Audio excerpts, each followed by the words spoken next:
கல்வராயன் மலைப்பகுதி மக்களுக்கு Aadhaar, ration card, வாக்காளர் அடையாள அட்டை வழங்க 4 வாரங்களில் சிறப்பு முகாம்களை நடத்த வேண்டும் என சென்னை உயர்நீதிமன்றம் உத்தரவு பிறப்பித்திருக்கிறது. இது பற்றிய மேலும் விவரங்களை வழங்குவதற்காக எமது செய்தியாளர் சுரேஷ் இணைப்பில் இருக்கிறார்.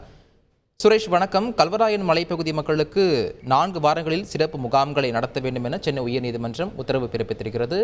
இது பற்றிய முழு விவரங்களை பதிவு பண்ணுங்க. வணக்கம்.